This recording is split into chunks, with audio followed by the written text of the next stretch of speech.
All right, we're live. Hello, Daryl. Hey, How you Robin. doing, sir? Doing very well. How are you? Hey, I'm good. I'm good.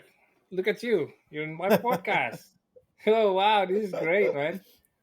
Uh-oh. It's been a long Absolutely. time we haven't met. Yeah. So when was the last time? I think we met in 2019 in UCLA. Yep. Yeah, we Yep. sneak You up to came to my your class. class.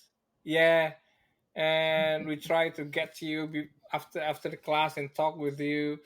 And then after that we exchanged email several times, and yeah, everything Yep. looking good, man.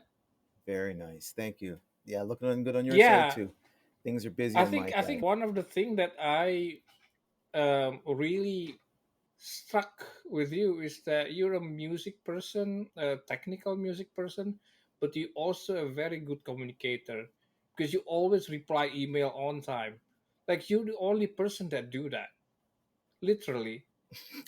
I hear that. Most people they suck. I think there's Yeah, why? an It's 18-hour limit for email and like a 3-hour limit for text. It's like anything beyond that's just like really, you know? I That's don't know. That's great. just That's me. great. Yeah, that's how I am like. How can this person be disorganized? It's really cool, man. It's really I really appreciate it. Oh, of course. I get that all the time. I teach at UCLA, so I tell the students all the time, like, communication is key. Prompt communication. Right. It shows initiative, and it's just responsible, and it's courteous. No. Let's start with the question, Daryl. I read your Sure. profile, and I don't know how people can accomplish that much. It's just amazing that what you have done in music. Um, Thank you. so let's start with the beginning, Daryl. How did you get started into music industry? Yep. How I got started was first and foremost I lived in on the third floor, growing up with my older brother. My older brother was a music aficionado, and he had a turntable and he had the best record collection. And we would just sit up there. I was younger brother, so we would just sit up there and he would just play music, everything, every genre of music. My father was a huge lover of music. My first concert, my father took me to was Earth, Wind, and Fire, and those guys came down Mm. on stage in a spaceship. I was like, "Where do I sign? I'm in. I'm in." So I was just always exposed. My younger brother was into punk, so I was into metal. So everything. I've just listened to everything. I appreciate all forms of music. I play classical This guitar, is in so LA, yeah? love classical music. No, I grew up in Cleveland, Ohio. Oh, okay, okay, okay. Cleveland, Ohio. So with that said, I had such a wide exposure to so many genres of music at an early age. Then I joined my first basement band, garage band. We were called the Lab Rats. It was three black guys playing metal, Judas Priest, Iron Maiden, and that was in like sixth grade, seventh grade. Absolutely, and we used to rock basements. We used to. Oh yeah, you see, I want that background. So yeah, I was in a garage metal band. We used to rock basements. That band evolved into another band. The first band was called the Lab Rats. The second band was called Haven. And a woman lawyer in Cleveland saw us at a gig in the park, and she ended up taking us to L.A. in 1985. Yep, bringing us Oh, out to L.A. nice. and yep, my we were a pop rock band, and hair metal was really big at that time. So we basically fell into the scene. We played the entire circuit: L.A., the Troubadour, Roxy, Gazzari's, Madame Wong's, West, and Hollywood. I'm sorry, downtown and West. We played the entire circuit. We went over to London for like 6 months. Came back. So about 2 years. That was in 1985 to 1987. A couple years after that, came back and I started working in a recording studio. That's a whole long story too. I don't want to bore you with that, but that was the early No, that's that was the great. Yeah. beginning of it. Yeah, being Right, right. exposed. Uh, So you start as listener, as the rest of us, and then you start being in the band, and then you got kind of signed, and then you moved to LA, and then you experience all the good stuff in the great Absolutely. Oh, LA that's music scene. Yeah. I parked I parked my comment right there because the next chapter is a long one and I want to like just take the floor. So Yeah, we could definitely explore that. But yeah, I came out to LA in 1985, 1986, and that was the beginning of me going from a guitar player, band member, songwriter to producing, engineering, drum machine programming, and all the above, mixing and mastering. So what makes you make that switch? Is it like a long process? Is there something that really struck you that, oh, that's my calling, and then or you just do it, or you try and then, oh, it feels good. Know what it was is I was when I was young, like in like sixth grade, my brother took an engineering class. Older brother took an engineering class, and he had a book called Modern Recording Techniques. It's still out now. It's like on the 20th edition, but I read the first edition of Modern Recording Techniques back in the 70s. And I would steal his book at night and read it under the blankets with a flashlight because I was always fascinated about how microphones worked and what is a microphone preamp and PA systems and things like that. So in the garage bands I played in, I was always the sound guy also. So I'd have Oh, them. okay, I was while the other band members are chasing girls at the party, I'm setting up the PA. And so while I'm playing guitar, gotcha. the mixing board's right here, so I'm doing sound. So I always had a fascination for the gear as much as the music. When I would go to concerts as a kid, I would be watching the PA system, looking at the PA and the monitoring system as much as I was watching the band. I was like, there was a company called Claire Brothers. Claire Brothers is a huge international PA system company.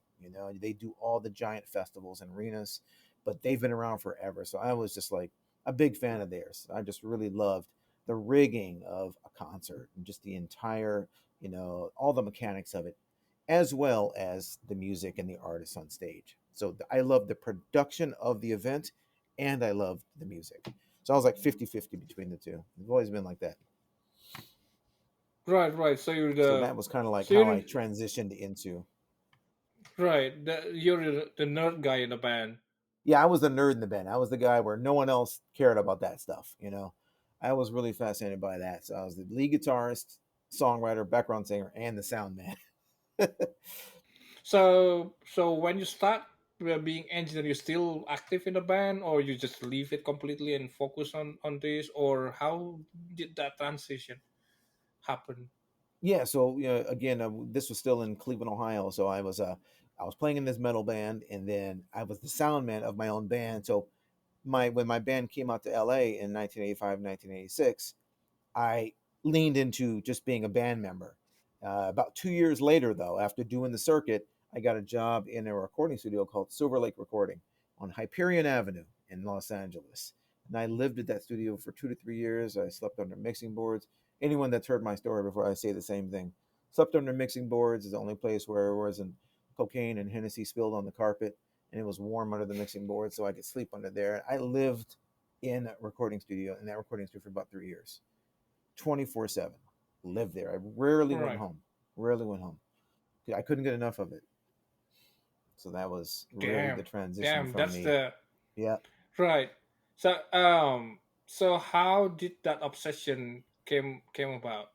It seemed to me playing in a band was phenomenal, but it just seemed like it had its limitations, and I wanted to get into the production aspect because I just thought it was just further reaching than just being a guitarist in a band, which I absolutely Mm, love. I'm a performer, love performing, but it just since I loved gear and loved the process of production, even writing songs and like recording them on cheap recorder 4-track cassette recorders back as a kid. I just love that process. I love that as much as playing playing the guitar in the band. So yeah, it was just a natural progression for me. It was a natural progression for me to evolve from a guitar player in LA into working at recording studios. when did you realize that producing is your thing, like the your main thing?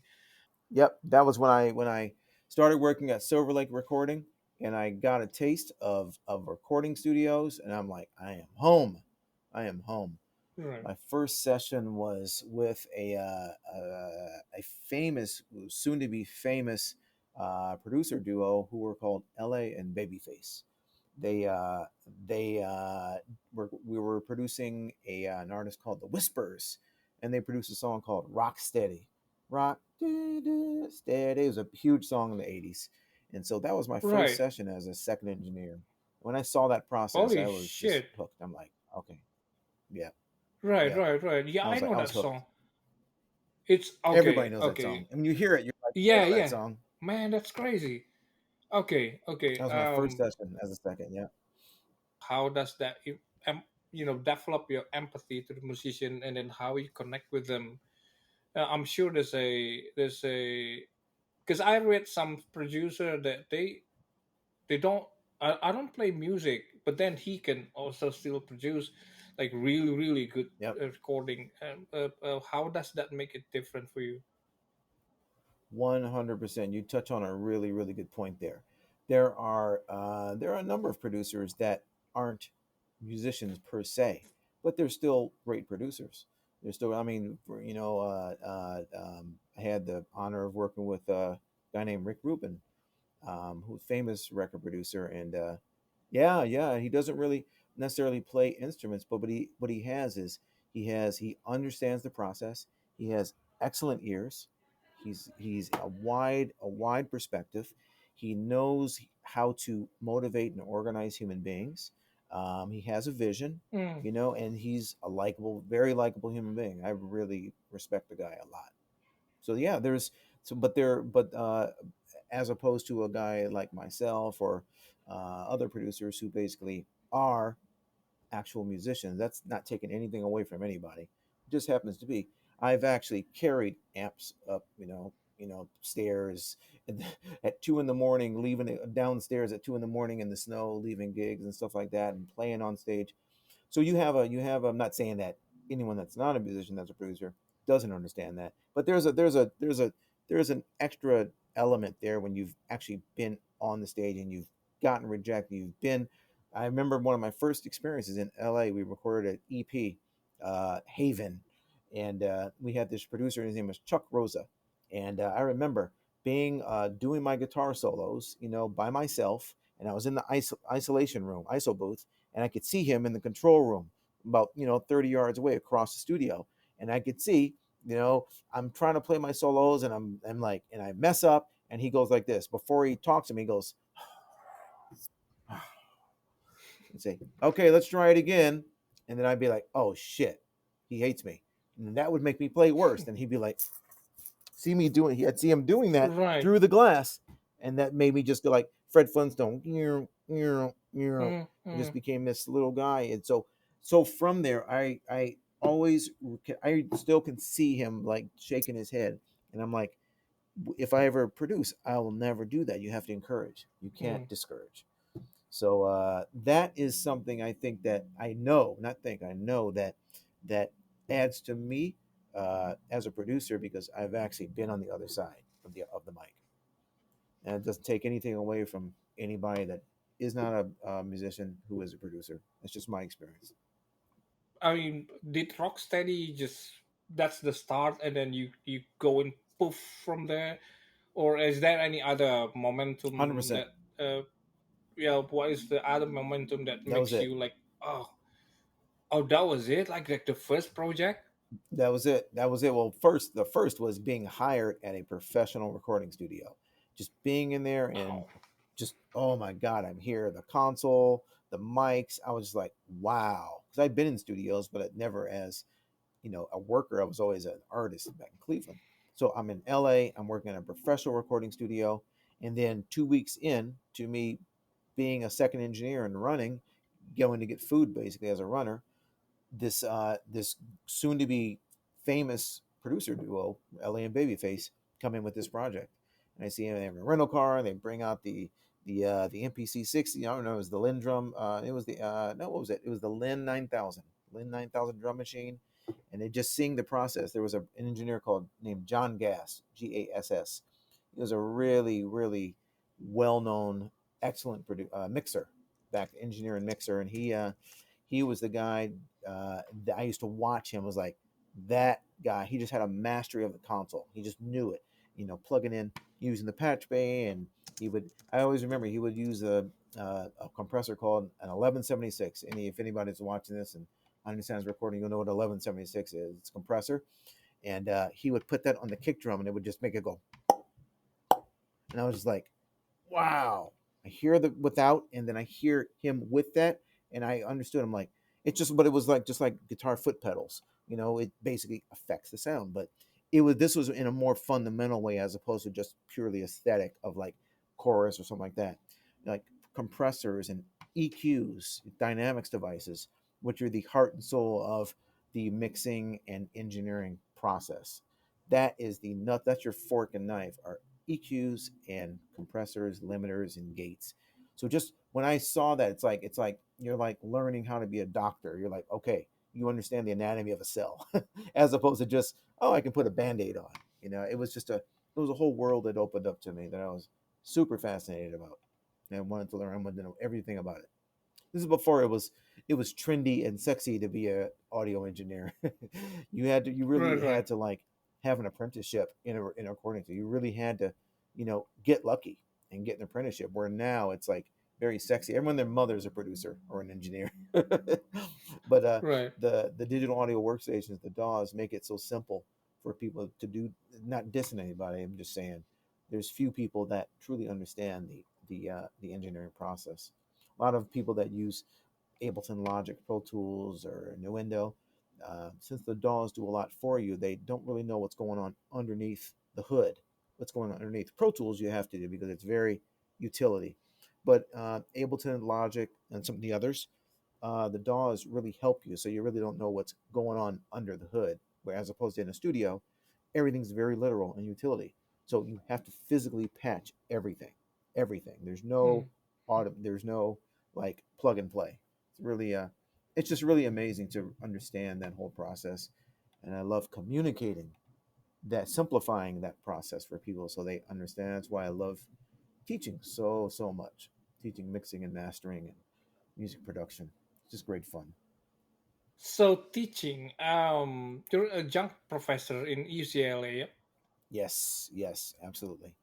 Love it. I've been doing and it for 17 years. oh wow, okay, that's as old as my daughter. Um, so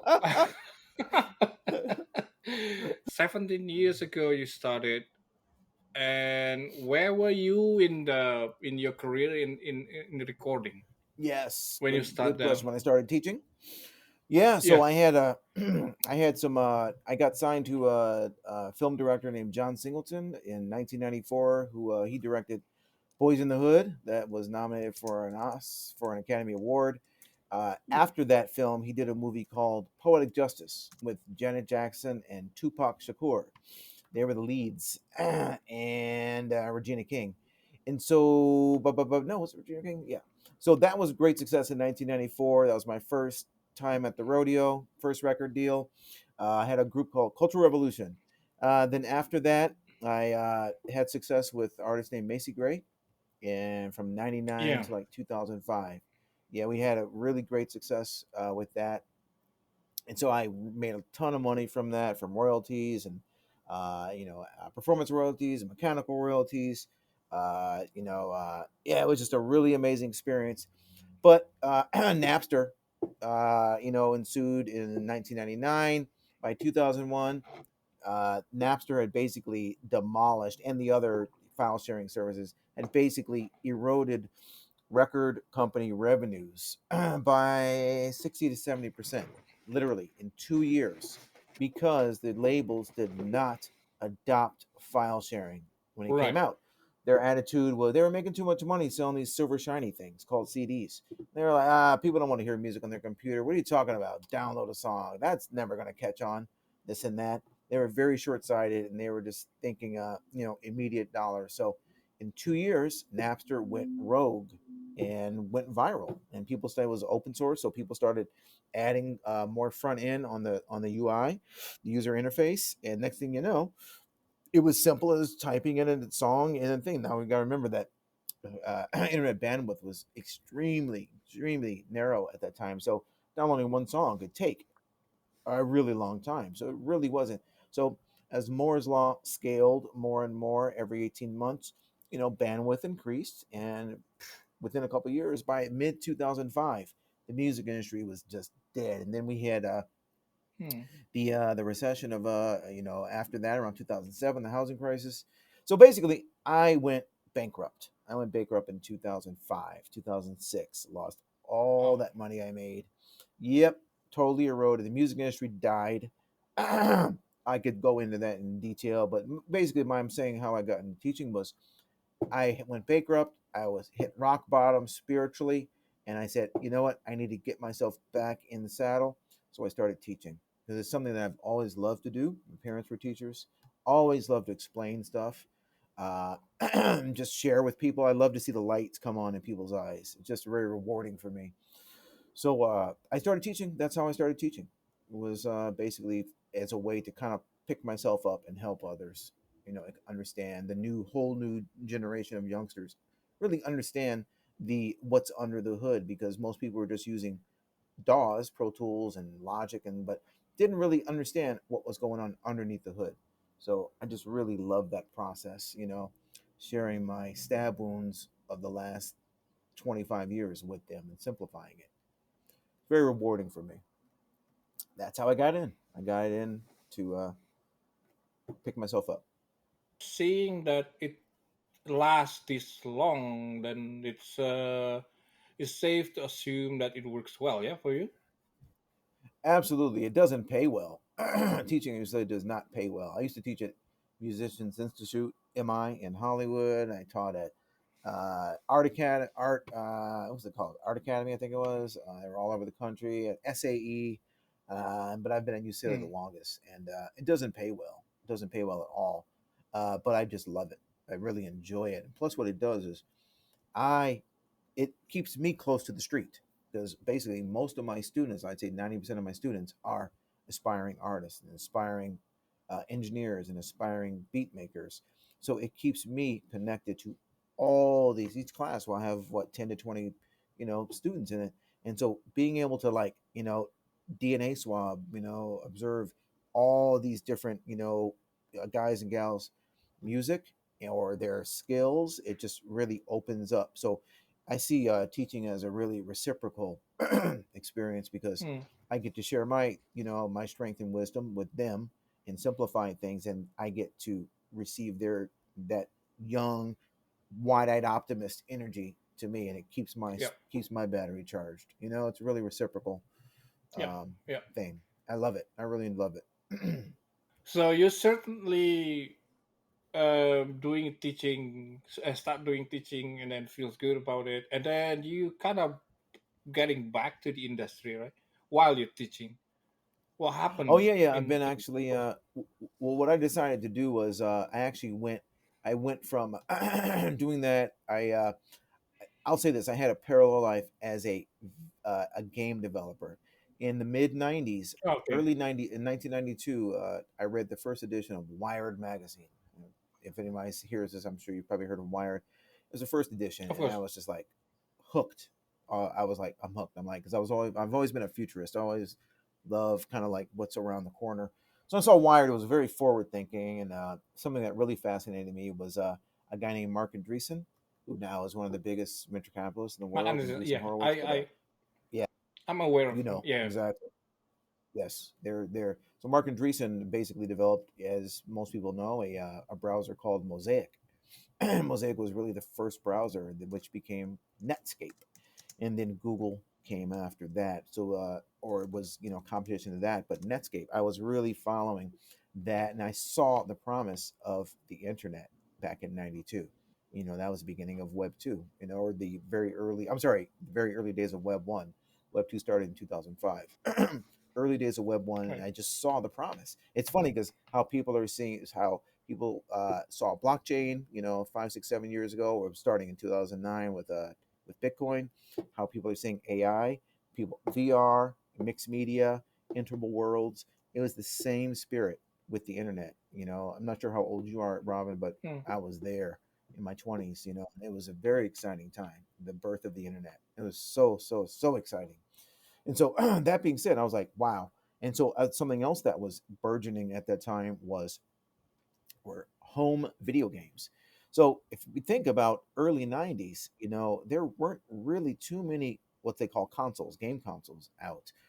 pretty much real gamers lived in arcades on those big wooden boxes. Those were games. So people were like, those gamers were like, those home devices, those are toys. It's garbage. Because we the first, we all saw Atari early, and it was just Pong. Oh, that's a toy. A real game is you're banging on this machine with these buttons and this and that. Mm, And so obviously, in the 90s, Sega and Nintendo and Panasonic put out home game devices, and the games were really simple, and the graphics were terrible by today's standards. Of course, that's natural.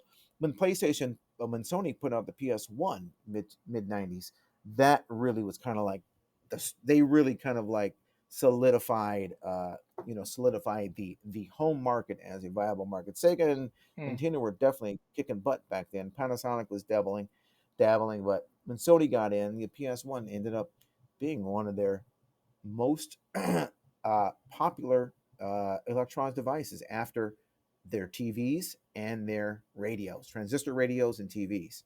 The PS1. So wow, when I saw that, I'm like, oh man, this is here. So I said, wow, music and concerts with video games. This is 1995. Boom. So I created something called Moshpit back in 95. By 1997, I had a playable three-level game where you control a bouncer on a concert stage. So basically, it was a video game where you control the bouncer. And so bands were green screened onto in a 3D environment on a stage. And so basically, your job as the bouncer was to keep stalkers and groupies from getting up on the stage and getting to the band. So it was really a fighting RPG role playing game because you had to defend the band on stage, you had to defend the band backstage, going to after parties, and defend the band en route to next gigs. So that I shopped that thing around to labels where this was 96, 97. They were still making so much money. File sharing had hit. So they were like, we don't do games, we make music. I'm like, you guys are about to die though, but that's okay. Don't listen to me. And they did. Then I showed it. I went to game publishing companies like Activision and EA and all these different ones. And the barriers to entry were so low at that time to get to a game publisher because it hadn't broken out. So I was taking meetings with C-suite people at these billion-dollar game companies, but at that time they were a smaller company. They were doing very well, but there was access to them, and they were all like, "This is a great game," but there's no business model. I'm like, "Let's create one." I finally was uh, uh, ended up being represented by a guy named Larry Shapiro at CAA. He had opened. He was one of the first individuals who was a principal at CAA's Electronic Entertainment Division. This was in 97, 98. I was introduced to him by my then producer manager, Michael Lippman, and uh, and Larry Shapiro introduced me to Sam Hauser, who uh, who is the creator of Grand Theft Auto, Rockstar Games, CEO of Rockstar Games, and he created Grand Theft Auto. Sam Hauser, um, and this is when GTA One had just come out, and Tipper Gore mm. was in Congress testifying in front of Congress. This game should be banned, and this and that, which made the sales go through the roof because the kids were like, "If she's against it, I want to play it." And Right, so right. GTA One just went through the roof, and so I got introduced to Sam Hauser. I'm sitting in his penthouse office in New York with got a big old beard and holy jeans worth probably millions of dollars at that time. And he's like, "This Mosh Pit game is a great idea. We're gonna be doing a GTA 2, but man, this is a music property we can do. The PS2 is coming out 2000. It's got the real estate and the processing power to handle the graphics for green screening bands and so and so and so on. Wow, we have a tie-in with MTV." I was like, this is in 1999. I was like, my dreams have come true. My dream. I'm sitting here in front of this guy, and he's sending deal memos back to my lawyer, and I'm like, wow.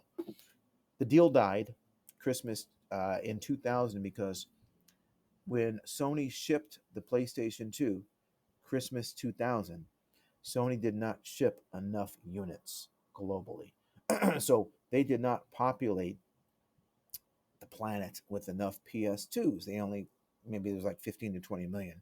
They couldn't, I don't know if it was either a marketing tactic to create a demand, a shortage demand, a Mm, demand because of shortage, or if they just didn't, if they underestimated and didn't manufacture enough units by Christmas.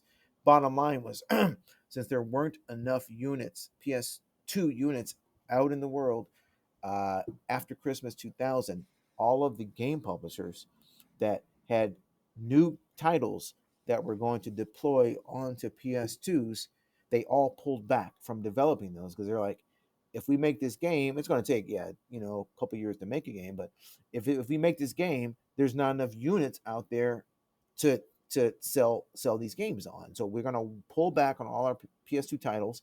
We're going to lean back into our PS1 titles because there's a giant ecosystem of them. And then in 3 4 years, when there's 100 million PS2s out there, then we'll start, developing those. So my deal was killed in that process, which was extremely devastating. And then right after, by 2002, 2003, with the success of the PS2 and then the coming Xbox, the game industry barriers to entry went up, and it was just impossible at that point. It was like the film industry once it consolidates, or the music industry, or the cell phone industry, or the car industry. It starts out organically with some entrepreneurs, critical mass is hit, some critical elements are hit, and then the Mm. barriers to entry go up because things start to consolidate. And that's exactly what happened. So I to wrap this story up, sorry, wrap this story up. I put Mosh Pit away. After that, 2003, 2004, Guitar Hero and Rock Band came out, and I was like, you see, I told you, music and gaming. But and at that point, the labels were like, oh, can I get a song in Rock Band? I'm like, Right. you guys suck. A few years ago, you were like, Right. nah, no one wants to do that. Now you're pleading to get your song in Rock Band and Guitar Hero. You guys all at that point, I was like, I'm done with this shit with these music industry idiots, man. It wasn't until 2014 until Facebook bought Oculus for $2 billion. They bought WhatsApp and the same deal. That was 2014. I was like, wow, VR is here. It's a new platform. Now, obviously, VR has not taken off yet, but with the Vision Pro out from Apple and the Quest 3, the Meta Quest 3, we're definitely turning a corner. But back in 2014, there was a huge, it was as much noise about VR in 2014 as there is about AI right now. Not as much, but Right. a ton of motion. So I literally, that day of that sale, I pulled out Moshpit out of the sarcophagus. I was like, man, I'm back. A brand new playing field, and started developing, and which is what we have now. I could talk for hours, but that kind of went on a little bit there. Hopefully, that wasn't too much. No, yeah. It's interesting that the switch of the career and but then you stay that because it's not random. It's just natural progression. Because Mm-hmm. you just Mm-hmm. because you're just expanding what you know, and then you expand your and then you combine several Yes. industry, and then try to find the bridge, and then uh, find a product that can fit, because the more we see industry now, the more it's like you said, it's inter, how you call it, it works together. It's music Mm-hmm. with Integrated. tech. Integrated. So 100%. I think yeah. So I think that's because there are people like people in the music industry, me included. We trap in becoming jack of all trades, because that's the nature of it. So you have to be like musician, and then you have to be a manager as well, and then you handle the Mm-hmm. merchandise, and then you are Mm-hmm. so Oh, but we stuck in one, just try to make our music works, and then we have to be a jack of all trades. What I see from you is that you expanding your universe actually, and then you try to make one that is connect with everything. um yes. Yeah. and so so thus far, after you start redeveloping Moshpit, what were you finding? How did they came about, and what's the difference this time, except the technology?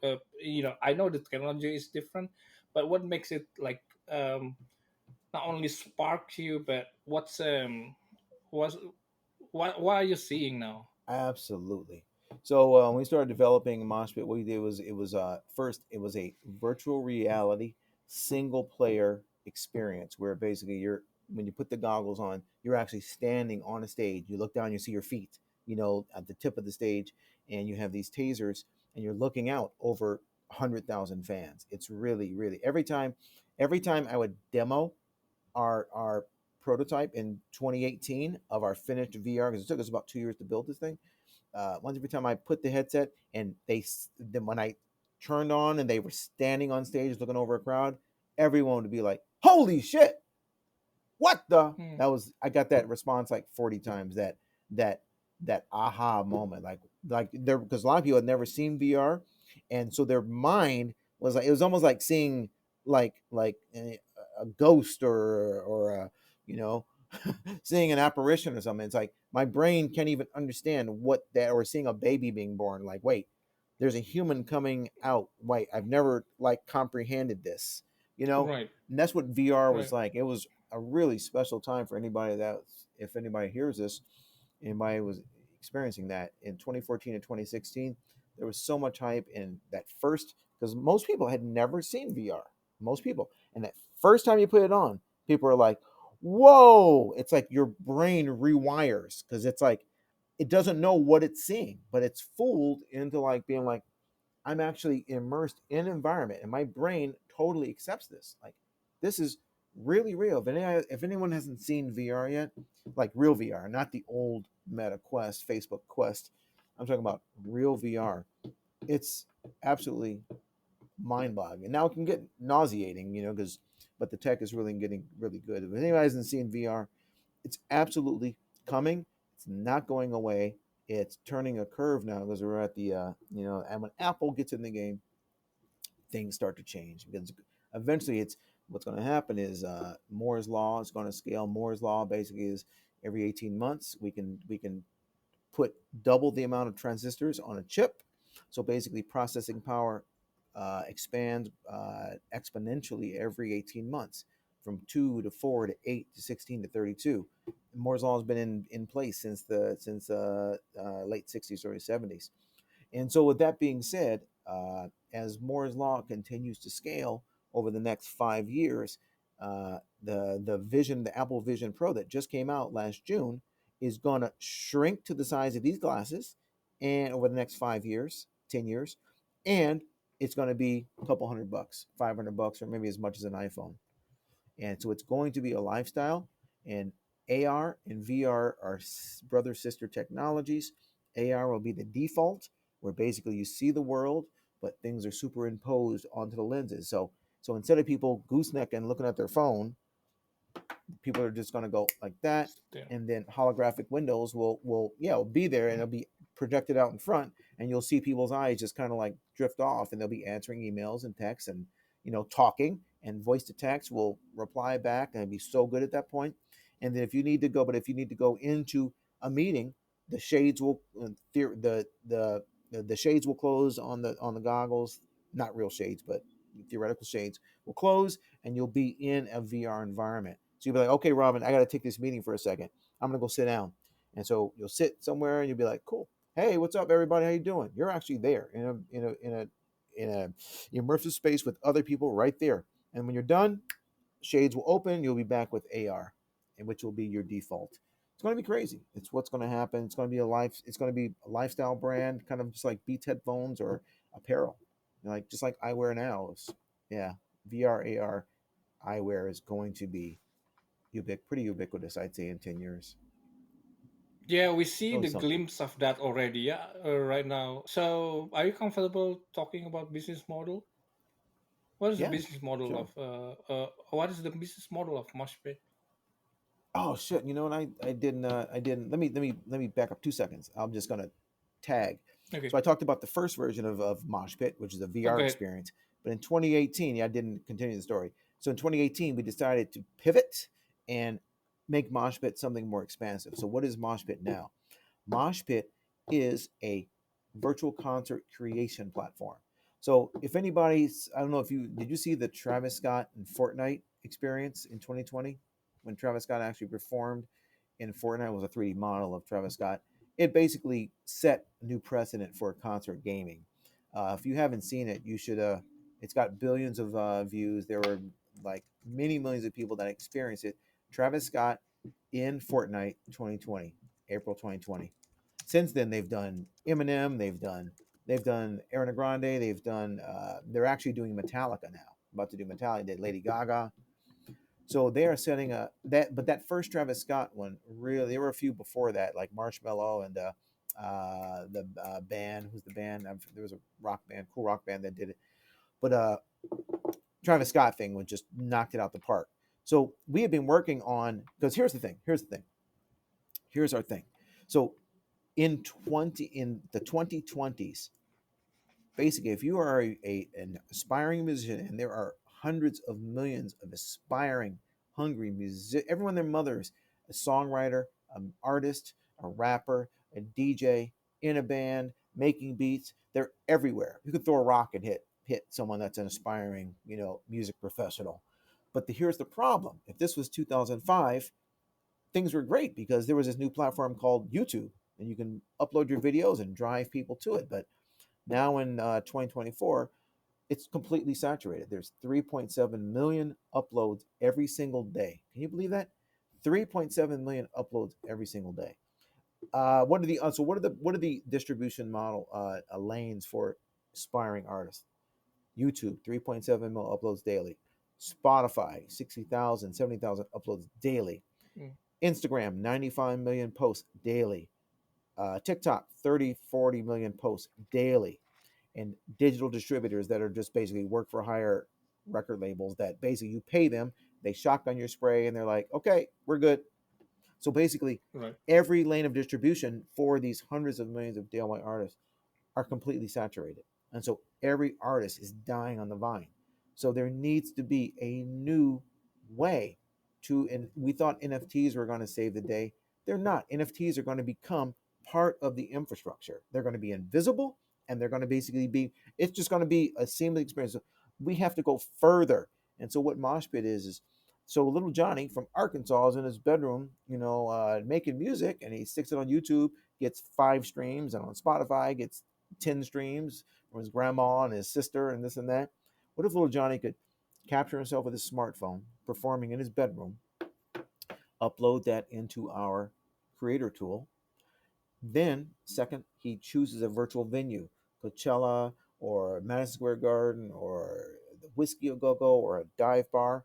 So now little Johnny's performance video now appears on the stage and on the jumbotrons in this virtual environment.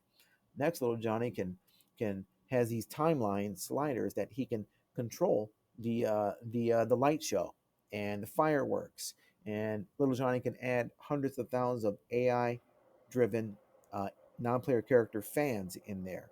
Little Johnny can curate this entire 1 song, 2 song, 3 song mini concert experience. Little Johnny then pushes execute. Two things pop out. One, the enterable 3D environment that Little Johnny created goes to our platform. So now people can go to our platform right from the web, don't have to download, and go inside Little Johnny's show, inside and roam around as an avatar and fly, play games, and see this really dope concert. Second thing that pops out a little is a 2D video rendering of that 3D experience that he can put, little Johnny can post on his social media to drive people Mm. to the interval. So this is a just as significant as music videos have become. You think about before MTV or the modern music video, how did fans connect with artists? 3 ways: buy their record, go see them in concert, hear them on the radio. That's it.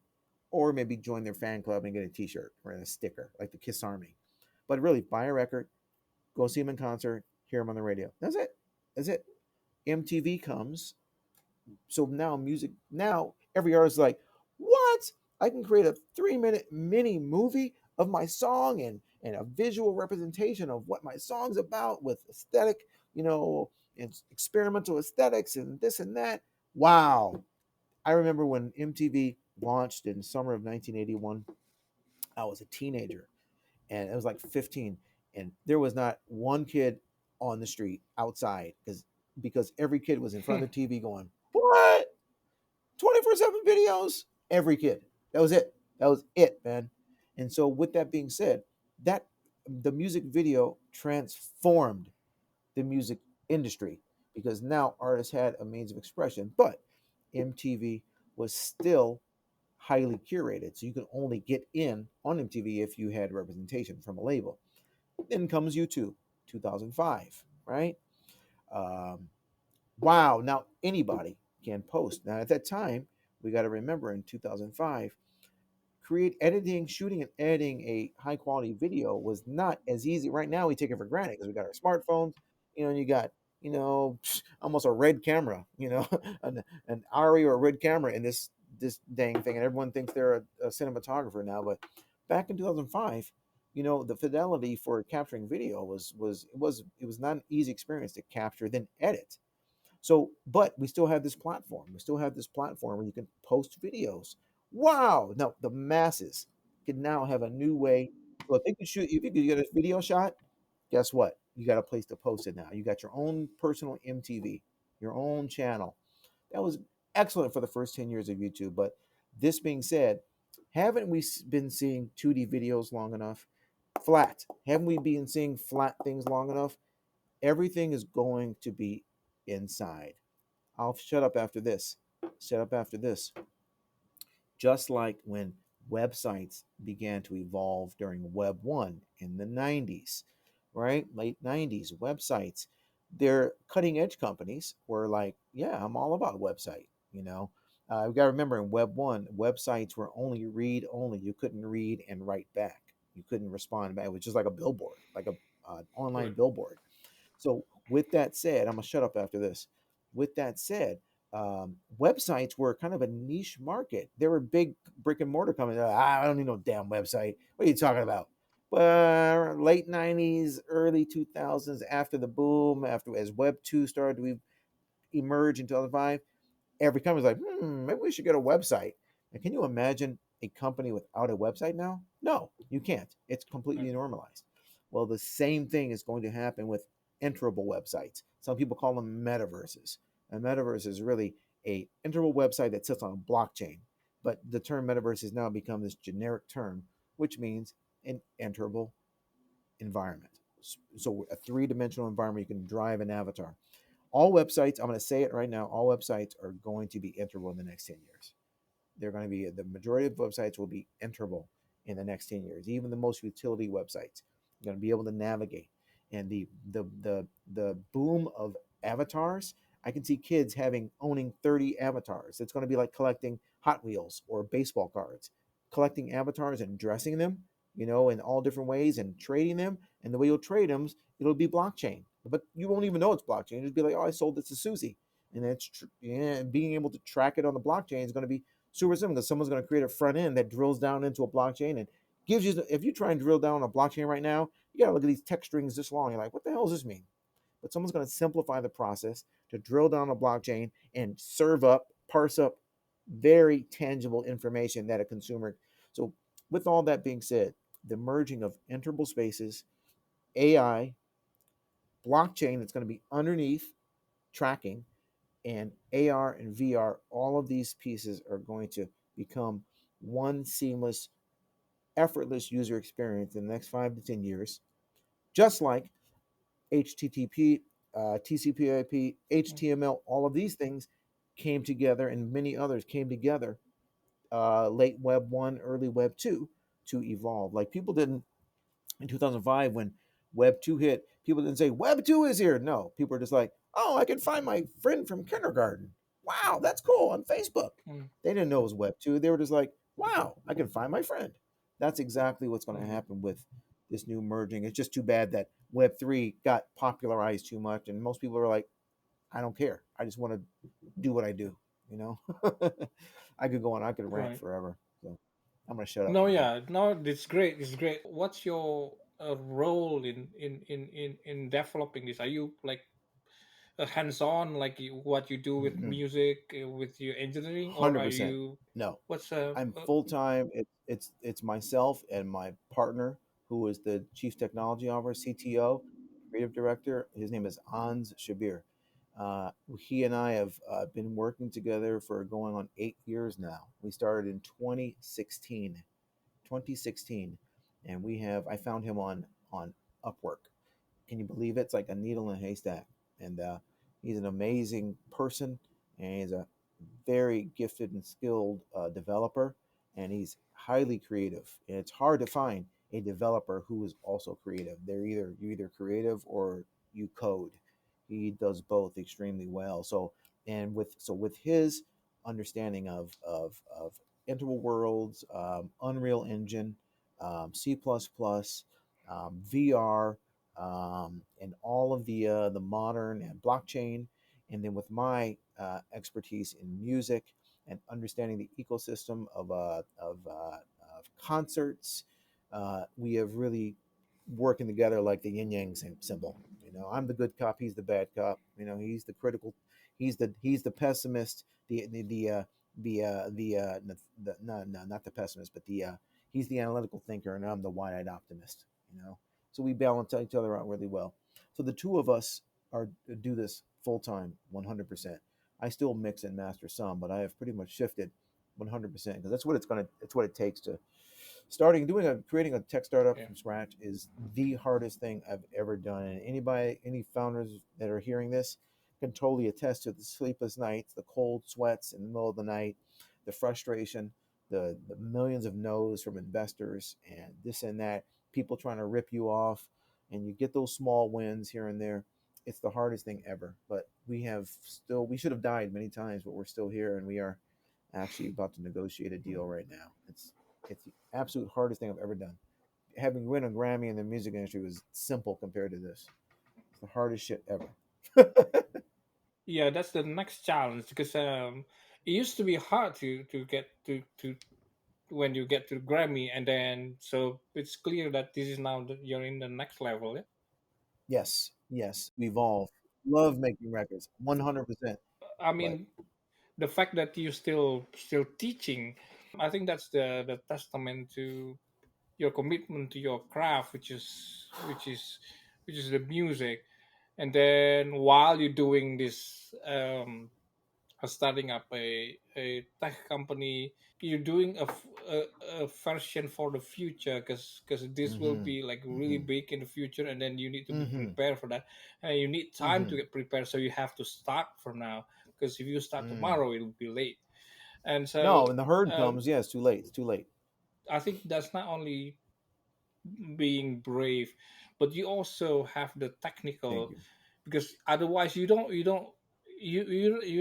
going to be sure that it will work if you don't have the technical knowledge that it will work, and then how you get there. So how did you develop that? You know why? First of all,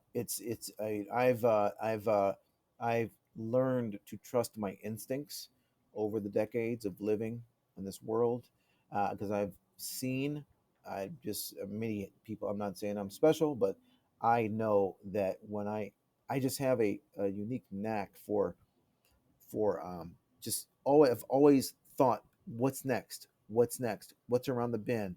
Think about culturally where things are. Think about technologically where things are. Think about new breakthroughs in science where things are. And you're like, I can see the merging of these. Just it's kind of holographic thinking.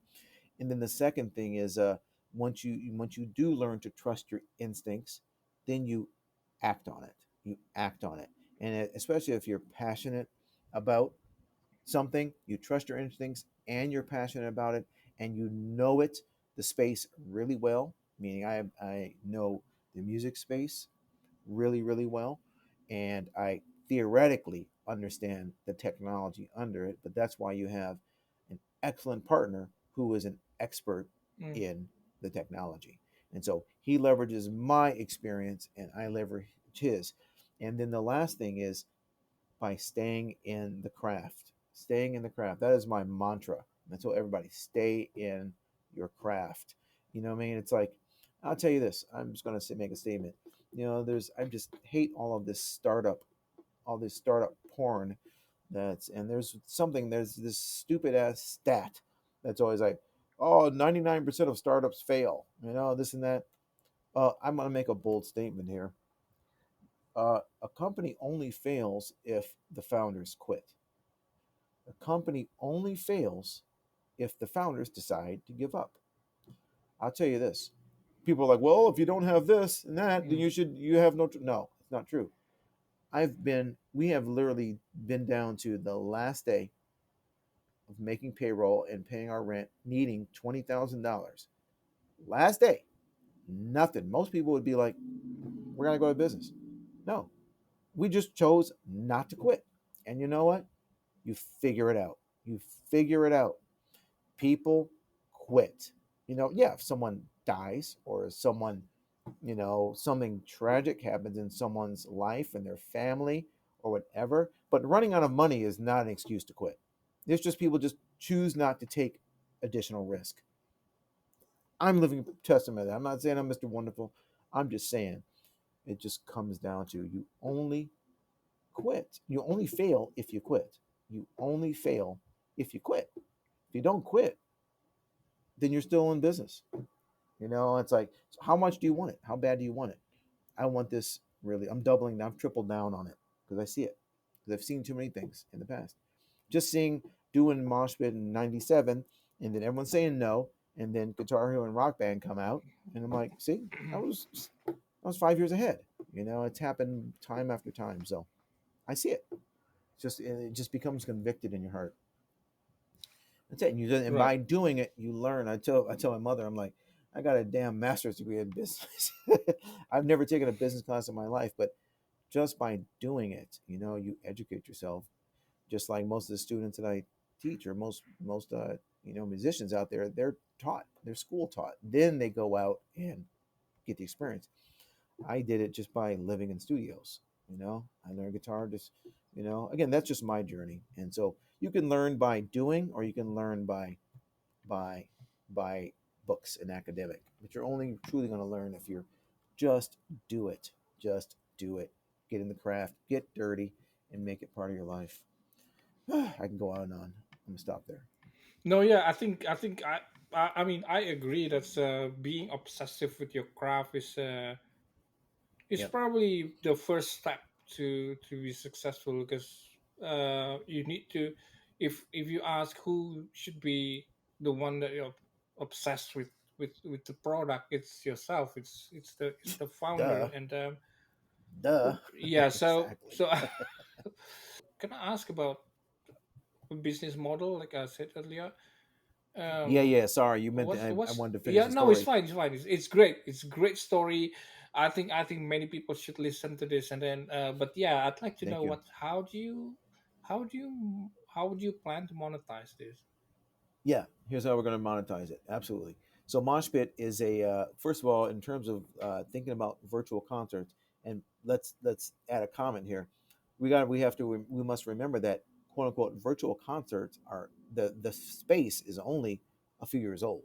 I mean, it's only less than 5 years old, really. If you come, I mean, yeah, VR chat's been around for 7, 8, 9 years, and people doing musical things. But I'm talking about virtual concerts as a mainstay. I mean, it started in COVID to what really solidified virtual. I'm just prefacing before I answer. I'll make it quick. COVID really, really, really ingrained virtual concerts into the fabric of the culture because we had no choice. Clubs were closed, so people figured it out. But here's the not the challenge, but here's a point to make around virtual concerts during COVID.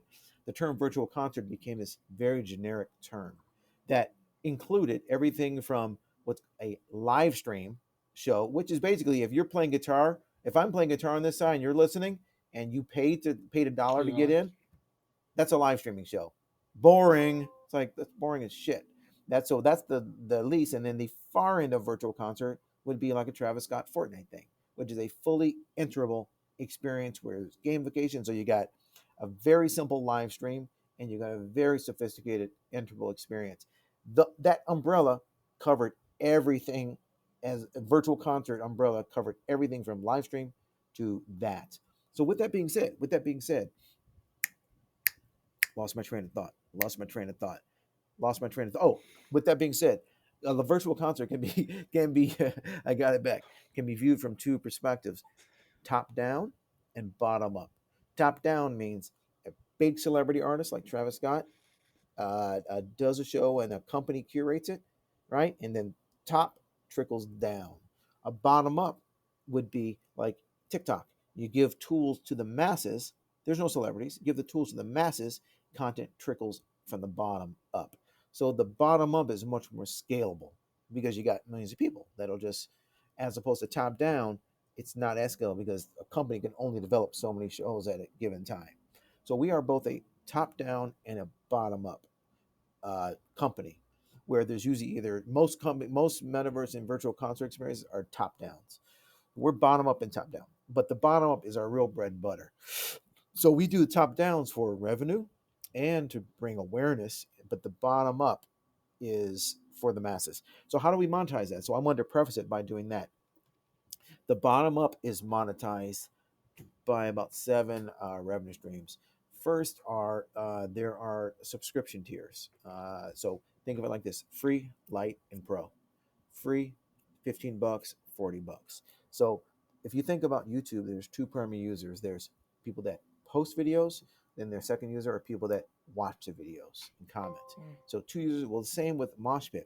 There would be people that will use our tool and create these interval shows. Little Johnny from Arkansas, and there will be his his buddy that goes into his show and runs around and watches little Johnny on stage and beats people up and stuff like that. So with that, for the creator and the user, there's a creator can create a show for free. They'll have limited functionality with the tool though. If they pay for light, which is 10 or $15, they'll get unlock additional functionality in the tool and do really special stuff and receive other perks. The pro, they'll receive full functionality and get tons of additional perks. So that's for the creator, free light and pro. For the user, free light and pro also. Any user can go inside, just like any user can go on YouTube and watch it. Any user can go inside for free. 15 light, you're going to be able to curate your avatar and do tons of stuff and get in special places. Pro, you're going to get super access to the top down shows and all types of things. So free, light, and pro for the creators and the consumers. That's one. Second is unlimited virtual advertising space. So on the jumbotrons and the environments on the walls, Mm. there's tons of advertising space. That's two. Number three, there are in game purchases, which we understand that that's the Fortnite model. They give the game free and they make all their money from in game microtransactions, things like that. A lot of games are, it's such a gigantic revenue stream for Fortnite, just those in games. And then there are celebrity shows, the top down shows. That's another one. There's a concierge service that we'll offer. So yeah, there's a number of revenue streams that we will Mm. employ. But the bottom line is you got to give it away.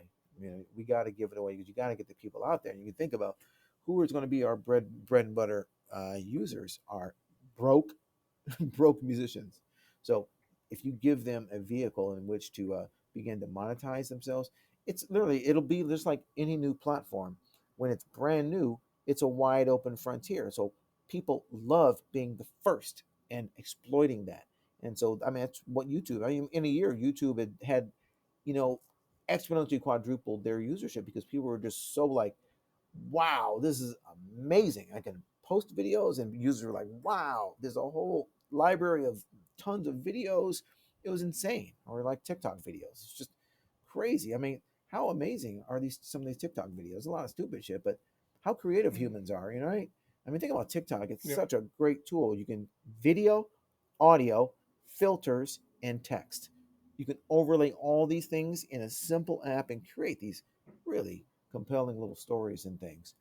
So that being said, we have created a new vehicle to unlock one's create creative abilities. And that's what we are doing. That's our whole purpose is empowering people to create. And think about it, no one very if you ask anybody on the street right now, build me a 3D environment. 99% of people will be like, I have no idea. Well, Moshpit is that solution because anybody can create their own 3D environment in 4 mouse clicks. As little as 4 mouse clicks. So Just like iMovie when it came out, or GarageBand when it came out. GarageBand enabled anybody that's never played with music to go in, drag and drop, and make music. It might be crap, but at least they were making music. iMovie made it simple for anybody with no skill to drop some video in and edit it, add some titles, add some fades. Who does that? They simplified the process. So that's what we have done. We have simplified the Unreal Engine down to 4 steps. So anybody can build 3D environments. So yeah, there you go. Simple, useful Nice. tool, and you get people in free, and you monitor, you upsell, and when people, want more. So there's a one, two, three, four phase of your life. Yeah, the evolution of Darryl Swann, a musician, sound engineer, professor, and then a game developer. Before I ask the future, can you share some of the best moments on those four uh, Oh wow, that's steps of something. your? Yeah. Well, I would say, an obvious one would be winning having Macy Gray win a Grammy in 2000, best vocal performance, and just knowing that it was just she and I in the studio recording that, and I producing her vocal, and our exchange back and forth, and that was extremely gratifying. Not from an egoic place, just from a just from a self place. Like, wow, really gratified, because I remember that moment. It was just, we weren't expecting anything. We were just being creative. We weren't expect we weren't trying to make her a superstar. We were just being creative. Just really gratifying, really humbling. Um, Another one was Where with were you when you know that she won it? I was there at the Staples Center. Ooh, Yeah, well, actually, was it called the Staples Center in 2000? I mean, it was at the Staples. Yeah, it was at Staples Center. That was the only time I've been to the Grammys, because I always say I don't go unless I'm supposed to go. I'm not. I don't want to go if I'm just to visit. You know. Um, so that's not an ego thing. It's just more of a motivation thing. So I yeah, went, and it was a very surreal experience, because you grow up seeing these shows, the Oscars, the Grammys, and all this stuff, and the Emmys on TV, but to actually be there and see your name written on the TV screen, on a global broadcast, right. it's very surreal, very surreal. What also is surreal is to hear uh, music that you've created, work that you've created, and be in like a grocery store or like a restaurant and hear your music played next to other like like internationally known songs and artists.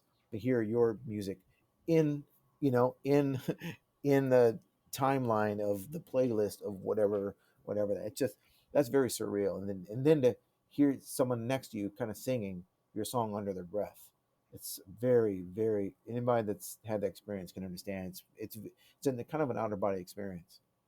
It really is. Another God, there's been so many. There's been those were a couple. I'd say another was that Ellie and Babyface session. That was absolutely that first session, seeing a professional studio and professional, and to see those guys go on. L.A. Reid, as we know, is a power mogul of the music industry. He's a power mogul, and then Kenny Babyface Edmonds is a timeless songwriter and producer. So to see those guys in their humble beginnings evolve into the mainstream, it's really something. Another great experience was working with producer Rick Rubin, who I have a lot of Right. respect for. It was our because when or a guy named Dave Pinsato, who was a serial mixer. He's a world class mixing engineer. He's mixed everything most people have heard. A lot of stuff most people have heard. Um, Everything from No Doubt to the Black Eyed Peas to so and so. I mean, he's huge, huge.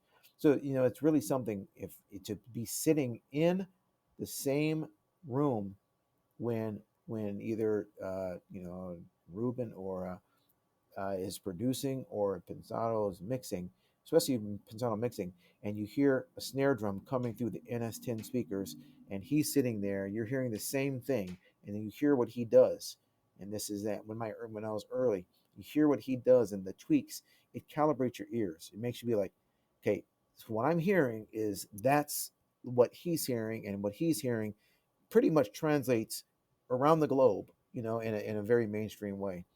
Those are some really special moments, getting access to masters who are doing their craft early, and it's really really surreal also to now when and this is going to sound really arrogant, but it's absolutely not.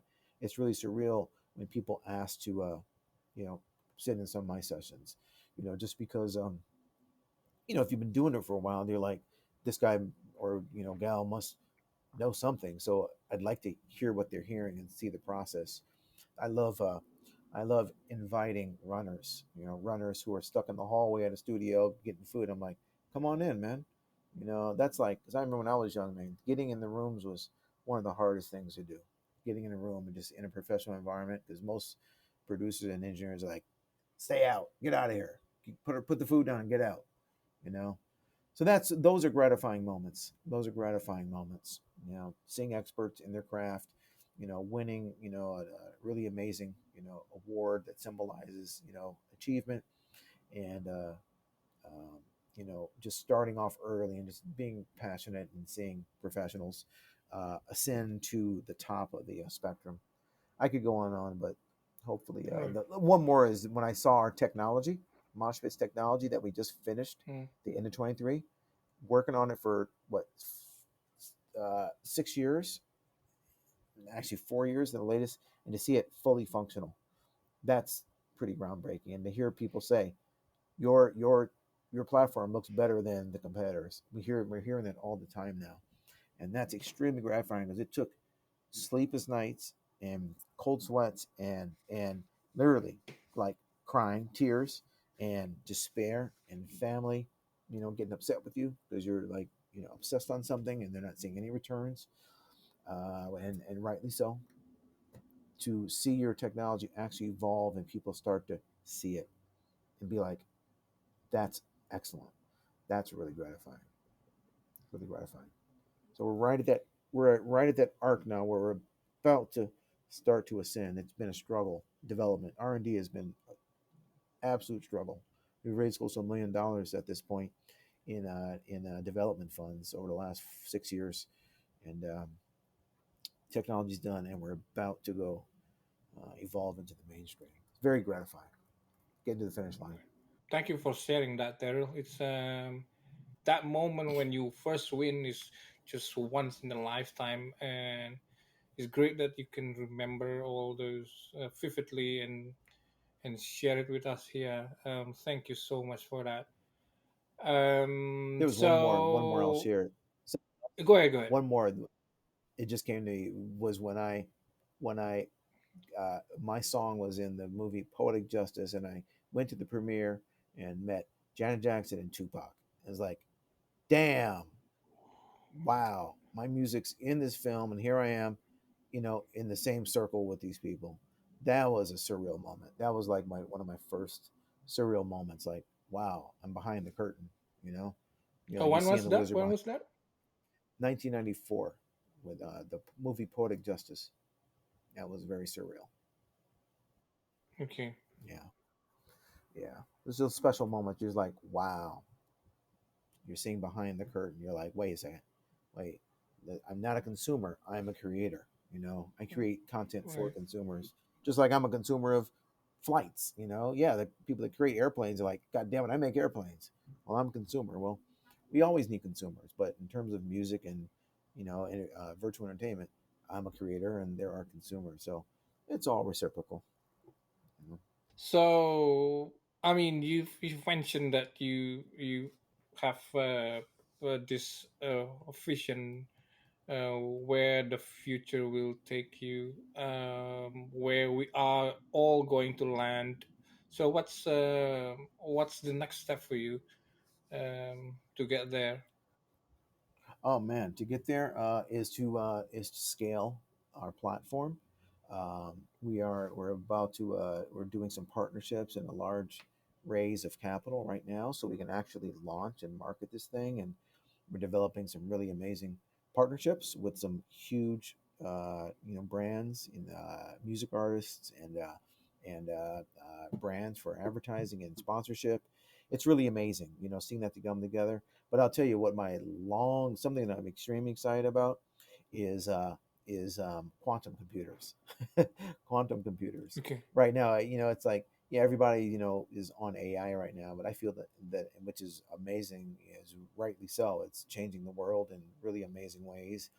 But quantum computers is going to be the next. I think that's going to be the next big gold rush. Probably the next 10 to 15 years. Long. It's a long game. Long game. I just thought I'd throw it out there. I'm just very excited about it. Very excited. It's using it's not binary. It's using someone explained to me, classical computers use on and off, one, zero, or one. It's either on or off, right? It's like Morse code, right? It's like blank or it's a click, as opposed to quantum. It's imagine if you have a coin. So buying class computers would be either heads or tails. Coin flip, it's either heads or tails. With quantum computers, it's heads, tails, but it's also the coin spinning in the air. So heads, tails, Good. or the possibility of both of them while the coin's spinning. When I heard that, I was like, I'm in. It's crazy. It's really, really fascinating Good. what's going to emerge with that. Good. Just like in 2010, people that were doing AI, no one was even thinking about AI. Well, they were, but there were people who were building AI 2005, 2000, and here we are, with the emergence of ChatGPT and then everything else. It's a long game. It's a long game if you want to be ahead of the curve. Yeah. So when is do you have like specific dates that you can share with us with the Moshpit on the Yeah, launch and yeah, yeah. everything? We actually, yeah, our first public enterable experience was just last month. We did a virtual installation of the Cannes Film Festival. It was up during the Oh, entire time that Cannes was going on, which was through May 14th through the 25th. That was our first public opening experience, and so from that was just a tester, just to check the technology, the stress, stress test the servers, and make sure our concurrency was stable. We had the capacity to handle the concurrency of users using it at one time, all that kind of stuff. So we have officially launched as of last month, and we have lined up a hmm. lot of very exciting things. So we just launched after 4 years of R&D since 2019. Yes, it's brand new. So to get to know Moshpit, Moshpit.live, Moshpit dot live, yeah. So and then people can Live. go from there. Okay. Yep, Okay. Okay. Moshpit.live. Servers Okay. might not be up Like right now because we're doing some finishing touches, but you can go on there and check it out. yeah, yeah, yeah. I'm looking at the website actually. Okay. Um. All right. Normally, you're able to So go inside. Right now, we're doing some maintenance actually at this time. gotcha. You can actually go inside one of the Um. worlds. Yeah. Okay. Okay. Wow. All right. All right. I think I have a man. That's a long journey. It's 1.5 hours. But it feels like forever. Like it's really long. This is probably the longest that I can remember that talk Wow. with my guests in the podcast. Yeah, because the the intensity of the story is really it's amazing, man. It's what a life you have, bro. Thank you. It's really Thank you. great. Thank you. It's really inspiring. My head's like I feel like I'm growing a few brain cell right now. Like okay. Hey, likewise, man. The Probably the exchange in energy. yeah, thank you, thank you. So, Daryl, do you want to pitch something, or you want to say whatever you want to say? Speak. You want to speak your mind? Go ahead. Yeah, I will say this, right? If anybody's out there, you know, screw me. I'm not Mr. Wise, but I would say this. Stay in your craft. Stay in your craft. Uh, be willing to, be willing to do things that others are not willing to do. It's extremely easy not to do things. It's much more difficult to do things when you don't want to do them. I'll say it again. it's really difficult to do things when you don't want to do them. And I'll tell you, creating success is a lot of really mundane, boring ass work. People just see the highlight reels of entrepreneurs on boats and at this convention and this and that. That's bullshit. That's yeah. Those are the highlight moments, but the rest of the time is sitting at a freaking computer and crunching numbers, developing code, grinding, utility, unsexy work. That is so, and I'll tell you, you got to do it. And a lot of people aren't willing to do that, just like, learning the craft of anything, of filmmaking or making records, whatever. It's like, I invite so many people to come to sessions and they come and guess what? They're like, after 3 hours, they're like, hey, thanks for letting me stay. And I'm like, where are you going? Oh, I'm going out to this club tonight. Or, oh, I got to go eat dinner with my son. I'm like, you don't have it. It's cool. It's all good. In my head, I'm like, you don't have it. But I'm like, it's all right, man. Because I'll tell you, when I got the opportunity, I would not leave. You had to kick me out. You had to kick me out of the studio. I would not leave. I would stay until they're cleaning Mm, up. So anybody that's aspiring to do something, stay in the craft. Be willing to do things when it's not fun, but it has to get done. You have to be a self motivator and be okay with being uncomfortable for a few moments every now and then to have to work things out. It's like, it really sucks when you have to have those hard conversations, pragmatic conversations. mm. It's like, be comfortable having those every now and then so you can get back to a great place. That's all I'll say. All right, that's great.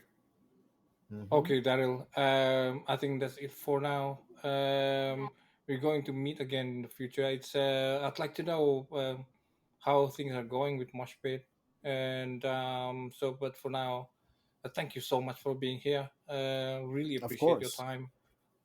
Of course. Thank you, Rob. I appreciate you letting me come on here and talk. It's really great. Good seeing you. Definitely, definitely. All right. Thank you so much. Bye bye. Okay, man. Talk to you later. Bye bye. Thank you. Bye. All right. Okay, let me see how I close this.